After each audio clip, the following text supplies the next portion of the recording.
ইসরায়েলের ব্যাপক হামলায় প্রকম্পিত বৈরুত, প্রাণহানির সংখ্যা বেড়ে ৩১। নিহত হয়েছেন হিজবুল্লাহর শীর্ষ কমান্ডার ইব্রাহিম আকিল। ফিলিস্তিনিদের মরদেহকে অসম্মান ইসরায়েলের, কবর বুলডোজার দিয়ে ভাঙা ও লাশে লাথি দেওয়ার ভিডিও ভাইরাল। যুক্তরাষ্ট্রসহ বিশ্বজুড়ে নিন্দার ঝড়। বড় হামলার শঙ্কায় ভারতের মণিপুরের সর্বোচ্চ সতর্কতায় গেরিলা প্রশিক্ষণপ্রাপ্ত ৯০০ কুকি সদস্য প্রবেশ করেছে মিয়ানমার থেকে, বলছেন গোয়েন্দারা।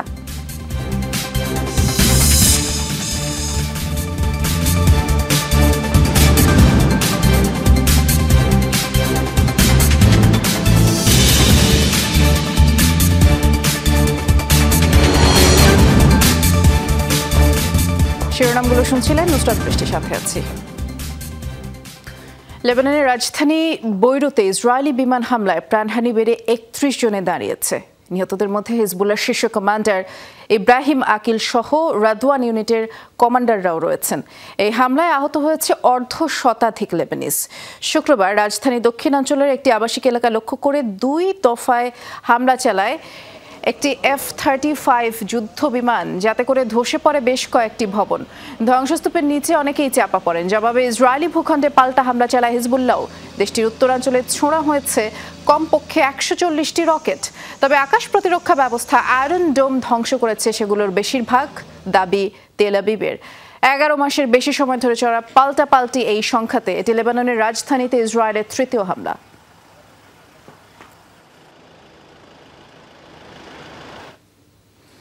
যুক্তরাষ্ট্র আর ইসরায়েলের কাছে রীতিমতো আতঙ্কে পরিণত হয়েছিলেন ইব্রাহিম আকিল। বহুবার চেষ্টা করেও তাকে ধরাশায়ী করতে পারেনি মার্কিন প্রশাসন। শুক্রবার ইসরায়েলি বিমান হামলায় তার শেষ রক্ষা হলো না। প্রতিষ্ঠা লগ্ন থেকেই প্রিয় সংগঠন হিজবুল্লাহকে সামলাচ্ছেন ইব্রাহিম আকিল, পালন করেছেন গুরুত্বপূর্ণ ভূমিকা, নেতৃত্ব দিয়েছেন স্বাধীনতাকামী বহু মিশনে।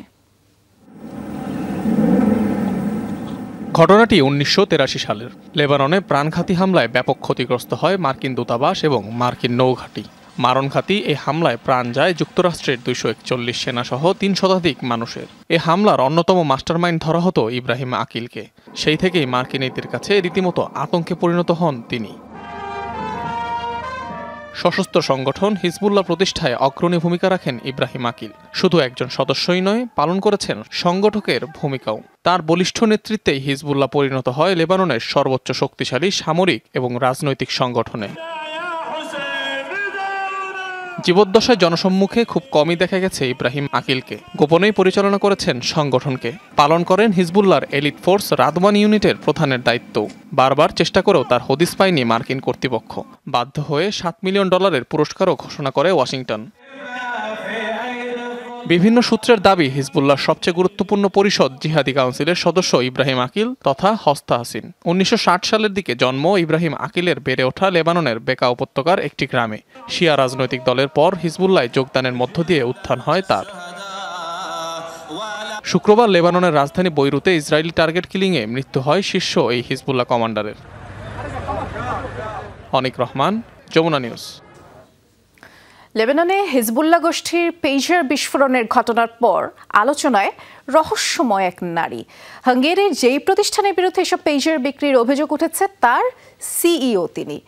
প্রতিষ্ঠান এবং মালিক দুজনকে নিয়েই এখন ধোঁয়াশা রয়েছে। বর্তমানে আত্মগোপনে রয়েছেন ৪৯ বছর বয়সী ক্রিস্টিয়ানা বেরসোনি। হাঙ্গেরির গোয়েন্দা সংস্থার হেফাজতে আছেন বলেও কিছু স্থানীয় গণমাধ্যম ধারণা করছে। ৭টি ভাষায় পারদর্শী বেরসোনি কণা পদার্থবিদ্যায় পিএইচডি ডিগ্রিধারী। আফ্রিকা ও মধ্যপ্রাচ্যের বিভিন্ন মানবিক সংস্থায় কাজের অভিজ্ঞতাও রয়েছে তার। হিজবুল্লাহ সদস্যদের কাছে থাকা প্রায় ৩,০০০ পেজার বিস্ফোরণের পর থেকেই ডিভাইসগুলোর প্রস্তুতকারক প্রতিষ্ঠান কোনটি তা নিয়ে চলছে জোর আলোচনা। ডিভাইসগুলোতে তাইওয়ানের গোল্ড অ্যাপোলোর লোগো থাকলেও তাদের দাবি এগুলো তৈরি করেছে হাঙ্গেরির বিএসসি কনসাল্টিং ফার্ম। প্রতিষ্ঠানটির কার্যক্রম নিয়ে রয়েছে নানা ধোঁয়াশা। হাঙ্গেরির রাজধানী বুদাপেস্টের যে ঠিকানা ব্যবহার করে বিএসসি নিবন্ধন করা হয়েছে, সেখানে তাদের কার্যক্রমের কোনো অস্তিত্বই পাওয়া যায়নি। এমন রহস্যময় প্রতিষ্ঠানের সিইও এক নারী, যার নাম ক্রিস্টিয়ানা বারসোনি আর্সিডিয়াকোনো। হাঙ্গেরি ও ইতালির দ্বৈত নাগরিক এই নারীর সাম্প্রতিক জীবনযাপনও রহস্যে ঘেরা। পেজার বিস্ফোরণের পর থেকেই লোকচক্ষুর আড়ালে বার্সোনি। স্বজনদের দাবি, ক্রমাগত হুমকির কারণে তাকে নিরাপদে সরিয়ে নিয়েছে হাঙ্গেরির গোয়েন্দা সংস্থা। কণা পদার্থবিদ্যায় পিএইচডি করা বার্সোনি লেখাপড়া করেছেন London School of Economics and Political Science এবং School of Oriental and African স্টাডিজে। বিজ্ঞানের শিক্ষার্থী হলেও ক্যারিয়ারের অধিকাংশ সময় কাজ করেছেন মানবাধিকার কর্মী হিসেবে। আফ্রিকা, ইউরোপ ও মধ্যপ্রাচ্যে কাজের অভিজ্ঞতা রয়েছে তার। বার্সোনির লিঙ্কড-ইন প্রোফাইলের তথ্য অনুযায়ী তিনি আন্তর্জাতিক আণবিক শক্তি সংস্থা, কেয়ার হিউম্যানিটেরিয়ান এজেন্সি ও ভেঞ্চার ক্যাপিটাল ফার্মের কৌশলগত উপদেষ্টা হিসেবে কাজ করেছেন। বিজনেস ডেভেলপার ও পরামর্শদাতা হিসেবেও বিভিন্ন সংস্থায় কাজের অভিজ্ঞতা আছে তার। বুদাপেস্টে বসবাস শুরুর আগে কাজ করেছেন প্যারিস ও ভিয়েনাতে। বুদাপেস্ট আর্ট ক্লাবের সদস্য ছিলেন, তবে গত 2 বছর যাননি সেখানে। আত্মগোপনে যাওয়ার আগেই পেজারগুলো তৈরির কথা অস্বীকার করেছেন বার্সোনি। দাবি, কেবল মধ্যস্থতাকারী হিসেবেই কাজ করে তার প্রতিষ্ঠান। মোস্তফা মাহমুদ, যমুনা নিউজ। লেবাননের সাথে উত্তেজনার মধ্যেও গাজায় অব্যাহত রয়েছে ইসরায়েলি তাণ্ডব। উপত্যকা জুড়ে রাতভর তাণ্ডব চালানো হয়েছে। এখনো পুরো উপত্যকা থেকেই বিমান হামলা চালানো হচ্ছে। আর সবশেষ পাওয়া খবর পর্যন্ত শুক্রবার প্রাণহানি হয়েছে প্রায় 150 মানুষের। বার্তা সংস্থা ওয়াফা জানায়, গাজা সিটির দারাজ অঞ্চলে ইসরায়েলি বোমা হামলায় প্রাণ গেছে একই পরিবারের 6 জনের। নেতানিয়াহু বাহিনীর তাণ্ডবে আল হাতাল এলাকায় প্রাণ গেছে আরও 6 জনের। বোমা বর্ষণ করেছে গাজার মধ্য অঞ্চলেও, বিধ্বস্ত হয়েছে বহু ভবন, সেখানেও আরও 9 জনের প্রাণ গেছে। ভয়াবহ হামলা হয়েছে দক্ষিণ গাজায়ও, নিহত হয়েছেন 13 ফিলিস্তিনি। হামলা অব্যাহত আছে রাফাতেও, নিহতদের বেশিরভাগই নারী ও শিশু।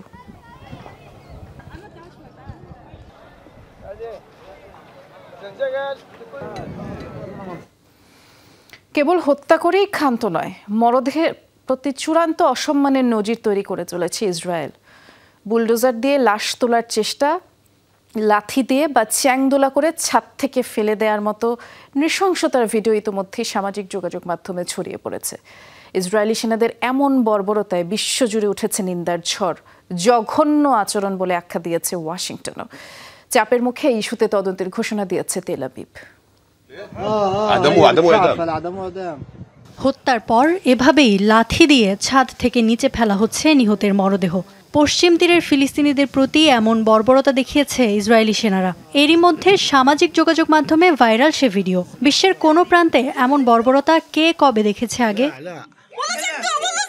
মরদেহের প্রতি ইসরায়েলি বাহিনীর অসম্মানের একের পর এক কাহিনী বেরিয়ে আসছে প্রত্যক্ষদর্শীদের বয়ানে। হত্যার পর বুলডোজার দিয়ে তোলার চেষ্টা, হাসতে হাসতে ছাদ থেকে চ্যাংদোলা করে ছুঁড়ে ফেলা কিংবা লাথি দিয়ে ফেলে দেয়া, অমানবিকতা আর বর্বরতার এমন বহু নজির তৈরি করেছে গাজা ও পশ্চিম তীরে।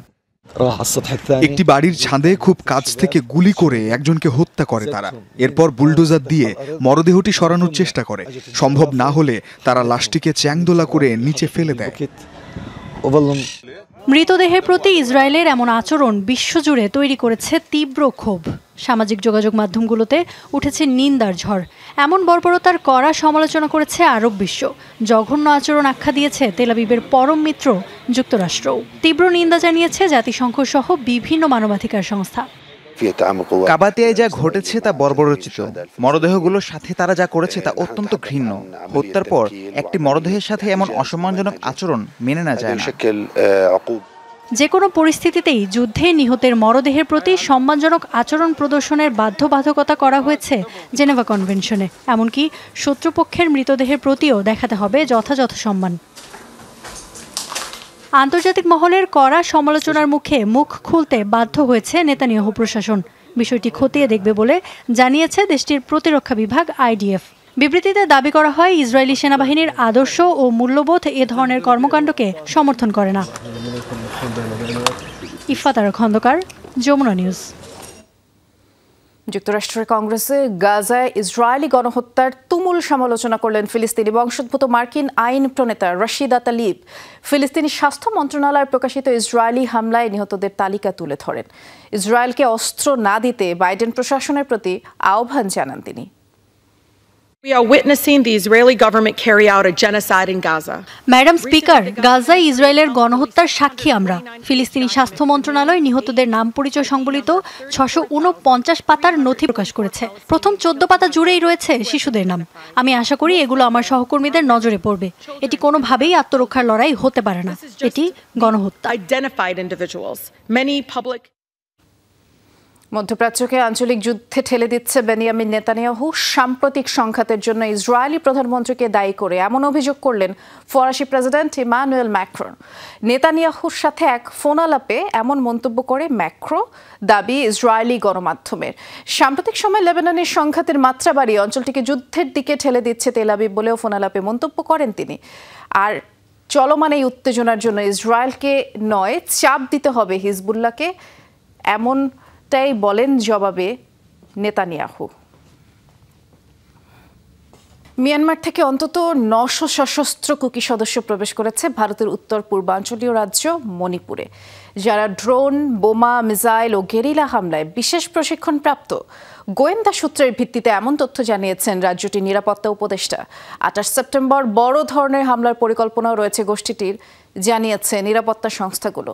আর এমন শঙ্কায় সর্বোচ্চ সতর্কতা জারি করা হয়েছে মণিপুরে। জাতিগত সহিংসতায় গত 1 বছরেরও বেশি সময় ধরে উত্তপ্ত ভারতের মিয়ানমার লাগোয়া রাজ্য মণিপুর। মেইতেই এবং কুকি সম্প্রদায়ের মধ্যে চলমান সংঘাতে নতুন করে ছড়িয়েছে উত্তেজনা। গোয়েন্দা সূত্রের বরাতে স্থানীয় প্রশাসন জানিয়েছে, দুর্গম পাহাড়ি অঞ্চলে ঘেরা রাজ্যটিতে এবার মিয়ানমার থেকে অনুপ্রবেশ করেছে কমপক্ষে 900 সশস্ত্র কুকি সদস্য, যারা গেরিলা হামলায় বিশেষ প্রশিক্ষণ প্রাপ্ত। ড্রোন, বোমা কিংবা মিসাইল হামলায়ও বিশেষভাবে পারদর্শী তারা। Approximately, it is said that 900 Kuki militants. প্রায় 900 সশস্ত্র বিচ্ছিন্নতাবাদী কুকি মণিপুরে ঢুকেছে এমন তথ্য পেয়েছি। অন্যান্য নিরাপত্তা সংস্থাগুলোকেও অবহিত করেছি, কেননা বিশাল বাহিনীকে খুঁজতে সবার সম্মিলিত সাহায্যের প্রয়োজন। With the general public so that there is no confidence loss. ধারণা করা হচ্ছে অনুপ্রবেশকারী সশস্ত্র সদস্যরা অবস্থান নিয়েছে রাজ্যের বিভিন্ন স্থানে। 28 সেপ্টেম্বর মেইতেই অধ্যুষিত গ্রামগুলোতে একযোগে হামলার পরিকল্পনা রয়েছে তাদের। A meeting was taken by me on 18th of September. এই বিষয়ে আমরা ইতিমধ্যে একটা বৈঠকও করেছি, সেখানে সব নিরাপত্তা বাহিনীর প্রতিনিধি উপস্থিত ছিল। বৈঠকে বিশদভাবে সব আলোচনা করেছি। ড্রোন, মিসাইল কিংবা রকেট হামলা ঠেকানো সহ নিরাপত্তার খুঁটিনাটি সব বিষয়েই আলোচনা করা হয়েছে। All the force chiefs who are present here like গোয়েন্দা বার্তার পর রাজ্য জুড়ে বাড়ানো হয়েছে নিরাপত্তা। সর্বোচ্চ সতর্ক অবস্থানে নিরাপত্তা বাহিনীর সদস্যরা। সহিংসতা প্রবণ এলাকাগুলোতে বাড়ানো হয়েছে চেকপোস্ট। একদিন আগে মণিপুর এমএলএ সুশীন্দ্র মেইতের ব্যক্তিগত সহকারীকে অপহরণ করে বিচ্ছিন্নতাবাদীরা।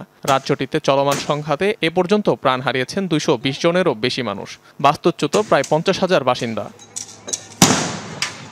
অনিক রহমান, যমুনা নিউজ। আন্তঃসমন্বয় এবং সক্ষমতা বৃদ্ধিতে আবারও যৌথ সামরিক মহড়ায় অংশ নিল ভারত এবং যুক্তরাষ্ট্রের সেনারা। প্রায় 2 সপ্তাহ ধরে চলা মহড়ার পর্দা নামল আজ। চলতি মাসের 9 তারিখে রাজস্থানের থর মরুভূমিতে এই মহড়া শুরু হয়। আর যাতে 2 দেশের সেনা সদস্য ছাড়াও অংশ নেয় বিমান ও নৌবাহিনীর সদস্যরা। যাচাই করা হয় স্থল, আকাশ ও নৌ সক্ষমতা। অংশ নেয় F-16 ও A-10 এর মতো মার্কিন যুদ্ধ বিমান।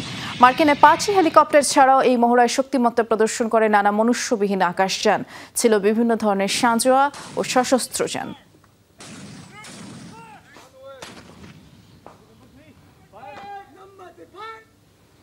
মন্দিরের লাড্ডুতে চর্বি ব্যবহারের খবরে তোলপাড় চলছে ভারতের অন্ধ্রপ্রদেশে।